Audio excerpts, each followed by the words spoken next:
स्वतंत्रता दिवस के मौके पर बहादुरी के लिए मिलने वाले राष्ट्रपति पदक के नामों की घोषणा हो गई है। जी हां, इस वक्त की बड़ी ब्रेकिंग। मैं हूं आपके साथ अर्जुन खजूरिया और आपका स्वागत है द न्यूज पर।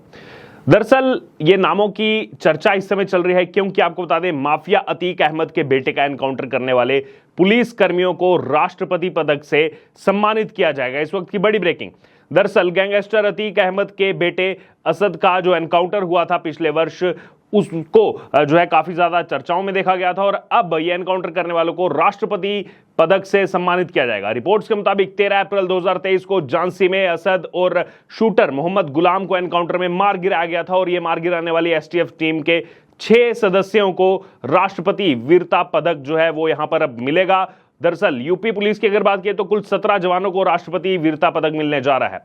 उमेश पाल हत्याकांड के बाद असद और गुलाम मोहम्मद फरार हो गए थे। दोनों पर 5-5 लाख रुपए का इनाम भी था। काफी चर्चाओं में रहा था यह मामला। 13 अप्रैल 2023 को झांसी में असद और मोहम्मद गुलाम का एनकाउंटर किया गया। लोकेशन उनकी ट्रेस की गई थी और इस ऑपरेशन में एसटीएफ के 6 और पुलिस के भी 11 जवान शामिल थे। इसे यूपी एसटीएफ के डिप्टी एसपी नवेंदु और विमल ने लीड किया था।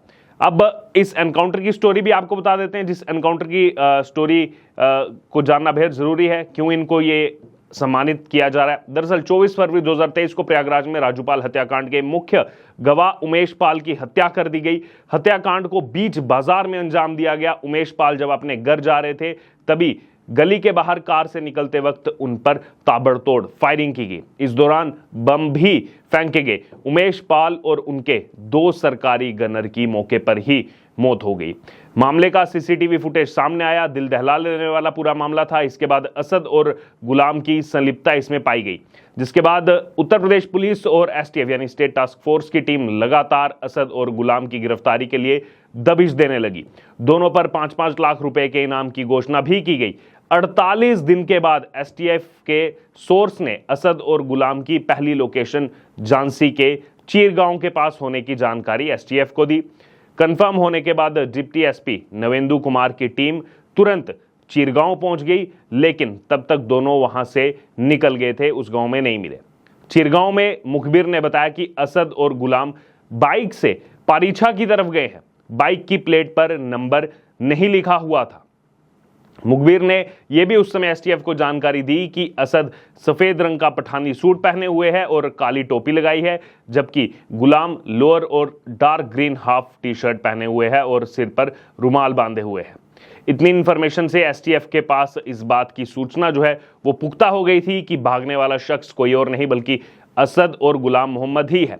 इसके बाद नवेंदु कुमार और विमल कुमार ने चीरगांव से पारीछा की तरफ जाने वाले हाईवे पर ट्रेसिंग शुरू कर दी और सुबह करीब 11:30 बजे पारीछा बांध के मोड़ से 100 मीटर पहले बाइक नजर आई और एसटीएफ ने असद और गुलाम को स्कॉर्पियो से ओवरटेक करने की कोशिश की। दोनों समझ गए थे कि उसमें पुलिस है और इन दोनों ने, असद और गुलाम मोहम्मद ने, बाइक की स्पीड बढ़ा दी। इसके बाद उन्होंने बाइक कच्चे रास्ते पर दौड़ा दी ताकि गाड़ी पीछे ना आ सके और एसटीएफ के मुताबिक दोनों बदमाशों को बार बार सरेंडर करने की चेतावनी भी दी गई, लेकिन इसके बावजूद दोनों कच्चे रास्ते पर करीब 1.5 से 2 किलोमीटर तक बाइक दौड़ाते रहे। उनको लगा कि यहां तक गाड़ी नहीं पहुंच पाएगी और उसी समय विमल कुमार सिंह की टीम ने उन्हें सामने से घेर लिया। तभी असद और गुलाम की बाइक जो है वो स्लिप करके कच्चे रास्ते से नीचे गिर गई। इसके बाद दोनों ने उठकर जमीनी आड़ लेकर विदेशी पिस्टल से ताबड़तोड़ फायरिंग वहां पर शुरू कर दी।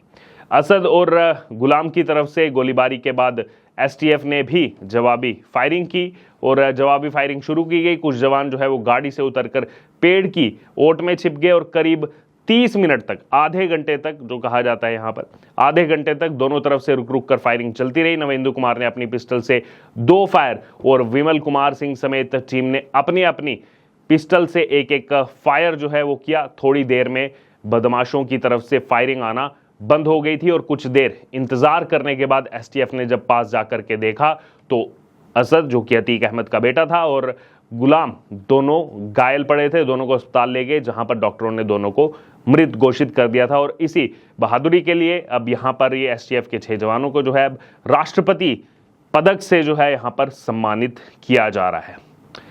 स्वतंत्रता दिवस 2024 के अवसर पर आपको बता दें कि पुलिस, फायर ब्रिगेड, होमगार्ड और नागरिक सुरक्षा यानी कि सिविल डिफेंस और सुधार सेवाओं के कुल 1037 कर्मियों को वीरता और सेवा पदक के लिए चुना गया है। गृह मंत्रालय ने बुधवार को स्वतंत्रता दिवस 2024 के अवसर पर विशिष्ट सेवा के लिए राष्ट्रपति पदक, उत्कृष्ट सेवा के लिए पदक प्राप्त करने वालों की सूची जारी की है, जिसमें नाम आए, जिसके बाद लगातार सोशल मीडिया पर चर्चा चल रही है। अब इन सभी को 15 अगस्त के मौके पर ये अवार्ड से सम्मानित किया जाएगा।